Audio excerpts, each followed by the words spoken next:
વારી inverter 8 kilo voltage માં જ્યારે ડિસ્પ્લે બંધનો ઇન્વર્ટર ડિસ્પ્લે બંધનો પ્રોબ્લેમ આવે ત્યારે કયા પેરામીટર ધ્યાનમાં રાખવાના, શું કરવું તેનું અત્યારે હું તમને બતાવીશ. તો સૌપ્રથમ પહેલાં ઇન્વર્ટર છે ને ચાલુ મોડમાં રાખવાનું, ડીસી ઓન મોડ. ત્યારબાદ મીટરની અંદર કન્ટિન્યુટી મોડમાં સેટ કરવાનું. આ કન્ટિન્યુટી મોડમાં. ત્યારબાદ એમપીપીટીમાં ચેક કરવાનું, પ્લસ નોબ પ્લસમાં ને નેગેટિવ નોબ નેગેટિવમાં. ત્યારબાદ એમપીપીટીમાં તેના બે નોબ અંદર એન્ટર કરવાના. ત્યાર બીપ વાગે તો માનવાનું કે ઇન્વર્ટર શોર્ટ છે, પણ અત્યારે અહીંયા ઇન્વર્ટરમાં કોઈ બી બીપ વાગતી નથી એટલે ઇન્વર્ટર શોર્ટ છે નહીં. તો હવે આ અહીંયાથી તો પ્રોબ્લેમ ખબર પડી ગઈ કે ઇન્વર્ટર ખરાબ છે નહીં, મિનિમમ કોઈ શોર્ટ છે નહીં. તો હવે ઇન્વર્ટરને આપણે ઓપન કરીશું અને ઓપન કરીને બતાવીશું કે અંદર કયા મેજરમેન્ટ પ્રોબ્લેમ છે, શોર્ટ થઈ ગયો છે, કયા ડાયોડ શોર્ટ થઈ ગયો છે, કઈ આઈજીપીટી ફેલ થઈ ગઈ છે. ઇન્વર્ટર ખોલી ઓપન કરી અને ચેક કરી જોઈએ. અત્યારે આપણા ઇન્વર્ટર ઓપન કરી દીધું છે.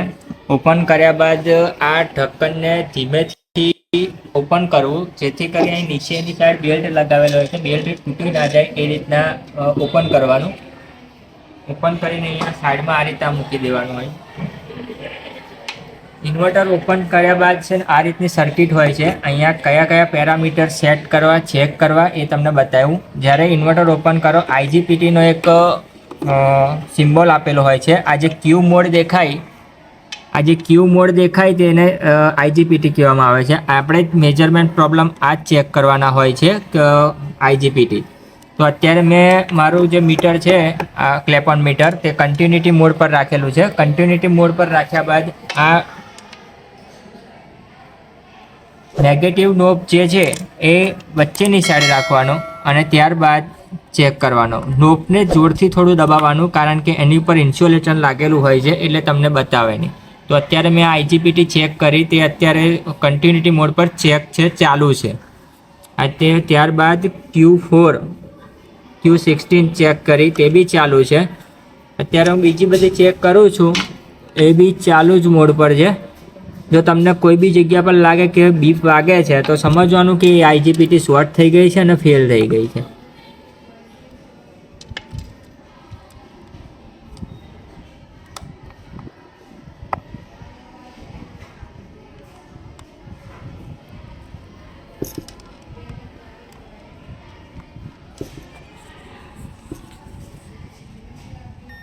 તો હવે આ Q13 નંબરની આઈજીપીટી જે છે તે ફેલ થઈ ગઈ છે, તેમાં બીપ વાગી રહ્યું છે.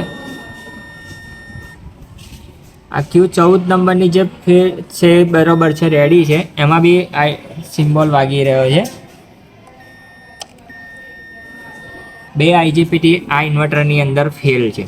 તો હવે જો તમને ખબર પડે કે આમાં બીપ નથી વાગતું તો ડાયોડ મોડ પર અહીંયા મીટર તમારું જે છે કેલ્પન મીટર ડાયોડ મોડ પર સેટ કરી દેવાનું. ડાયોડ મોડ પર સેટ કર્યા બાદ તમારે ચેક કરવાનું.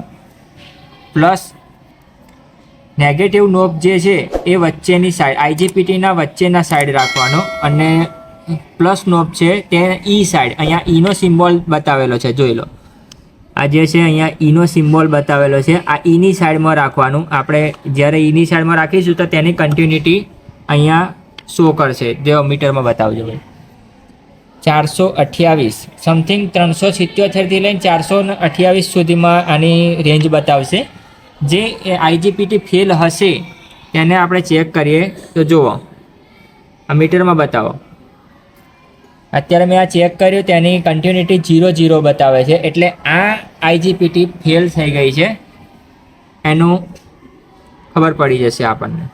જ્યારે બીપ ના વાગે ત્યારે સમયે કન્ટિન્યુટી મોડનું ડાયોડ મોડમાં લઈ જવાનું. ડાયોડ મોડમાં લઈ જઈ અને ચેક કરી લેવાનું. બસ આ ઇન્વર્ટરની અંદર આટલું જ ચેક કરવાનું હોય છે.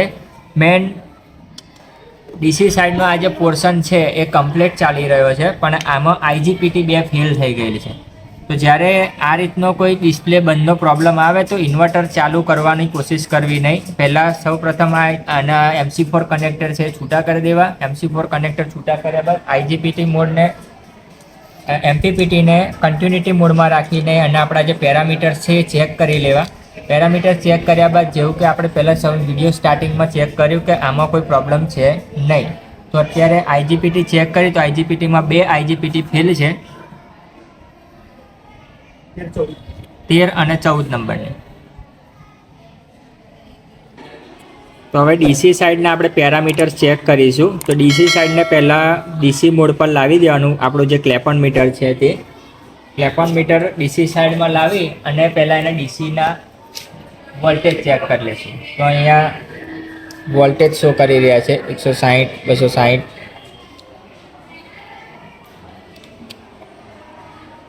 પહેલાં પ્લસ અને માઇનસ ચેક કરી લેવા, પછી નેગેટિવ ટુ અર્થ,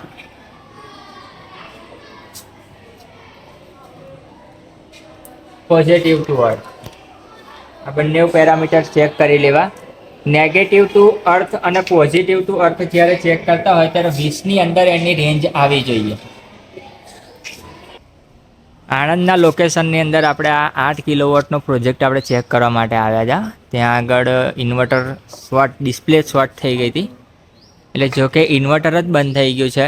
ઇન્વર્ટર આપણે જે ઓપન કરીને ચેક કર્યું એમાં ડાયોડ ફેલ છે. અમુક ડાયોડ જે છે શોર્ટ થઈ ગયા છે. 8 કિલોવોટની સિસ્ટમ છે આણંદના લોકેશનમાં.